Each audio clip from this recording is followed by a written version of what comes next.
Hi friends, నేను మీ మహాతో ముచ్చట్లు ఛానల్కి స్వాగతం అండి. ఎలా ఉన్నారు అందరూ బాగుండాలి, అందులో నేను ఉండాలి. ఈ పెళ్ళిళ్ళ సీజన్ స్టార్ట్ అయిన తర్వాత మా ఊర్లో జరిగిన మొట్టమొదటి పెళ్ళి ఇదేనండి. ఈ పెళ్ళి ఎంత అంగరంగ వైభవంగా జరిగిందో మీకు కూడా చూపిస్తాను రండి. మరి పూర్వకాలంలో ఆకాశమంత పందిరి వేసి భూదేవంత అరుగు వేసి 5 రోజుల పెళ్ళని, 7 రోజుల పెళ్ళని, 12 రోజుల పెళ్ళని అలా జరుపుకునేవారంట. అవైతే నాకు తెలియదు కానీ ఈ పెళ్ళి మాత్రం కన్నుల పండగగా చూడ చక్కగా ఉంది ఫ్రెండ్స్. దేదీప్యమానమైన లైట్ల వెలుగుతో జిగేల్ జిగేల్మంటూ చూడ చక్కగా ఆ వీధి మొత్తం ఇలా లైటింగ్ పెట్టేసరికి ఎంతో అందంగా ఉంది ఫ్రెండ్స్. మేమైతే ఫ్యామిలీ అంతా కలిసి ఫంక్షన్కి వచ్చామండి. మరి పెళ్ళికి నేనైతే ఇలా రెడీ అయ్యాను ఫ్రెండ్స్. ఇక మనం డైరెక్ట్గా కళ్యాణ మండపానికి వెళ్ళిపోదాం పదండి. ఇదైతే మండపం ఎంట్రన్స్ అండి. ఇక్కడ చూసారా, మంచి అల్టిమేట్ కలర్స్తో red, green and white colour కాంబినేషన్లో ఉన్న ఫ్లవర్స్తో ఎంత కలర్ఫుల్గా డెకరేట్ చేశారో కదా. కళ్యాణ మండపం అంటే బుక్ చేసుకునే కళ్యాణ మండపం కాదు ఫ్రెండ్స్. ఇంటి ముందే మండపం కట్టుకొని పెళ్లి చేసుకుంటారు.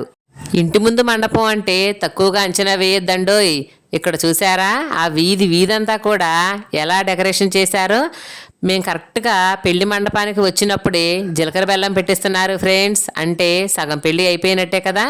మండపం చూసారా ఎంత అందంగా ఉందో కదా. నాకైతే ఈ డెకరేషన్ చాలా బాగా నచ్చిందండి.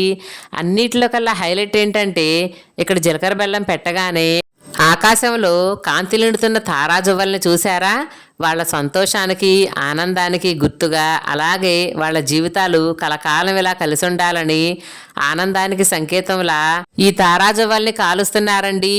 ఆకాశంలో నక్షత్రాలతో పోటీ పడుతున్నాయి ఇవి. వీటి కాంతులు చూస్తే నాకైతే మనసు సంతోషంతో నిండిపోయింది ఫ్రెండ్స్. ఒక్కసారి నేను నా పెళ్లి వేడుకల్లోకి వెళ్ళిపోయానండి అలా. మరి మీకు కూడా ఎవరిదైనా పెళ్లి వేడుకకు వెళ్ళినప్పుడు మీ పెళ్లి జ్ఞాపకం రాదా? వస్తే నాకు కామెంట్ చేయండి ఫ్రెండ్స్. మీకు మరో అద్భుతాన్ని చూపిస్తాను రండి. ఇక్కడ మండపం మీద చిచ్చుబుడ్డి చూసారా ఎలా వెలుగుతుందో. అసలు క్లారిటీగా వీడియో తీద్దామంటే కుదరట్లేదండి. చాలామంది అడ్డుగా వచ్చేస్తున్నారు. చాలా కష్టపడితే కానీ ఈ చిన్న బిడ్డ తీయగలిగాను ఫ్రెండ్స్. చాలా బాగుంది కదా.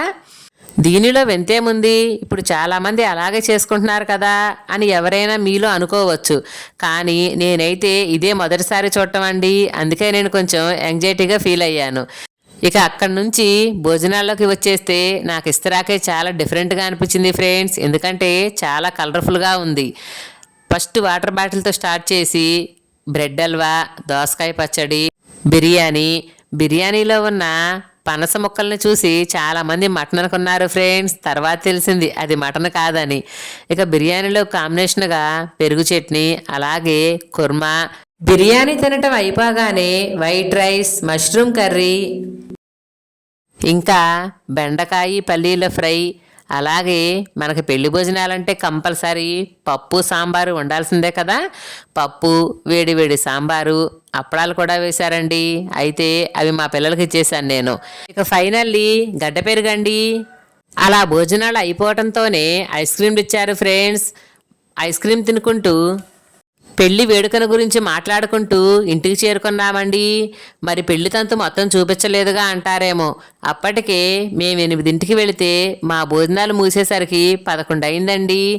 మా పిల్లలు ఎక్కడి వాళ్ళు అక్కడే నిద్రాదేవి ఒడిలోకి జారిపోయారు కూడా ఫ్రెండ్స్. ఇదండి ఇవాళ వీడియో. నచ్చిందా? మరి నచ్చితే నా ఛానల్ లైక్ చేయండి, షేర్ చేయండి, అలాగే సబ్స్క్రైబ్ చేసుకోండి ఫ్రెండ్స్. ఉంటాను మరి. నేను మీ మహాతో ముచ్చట్లు.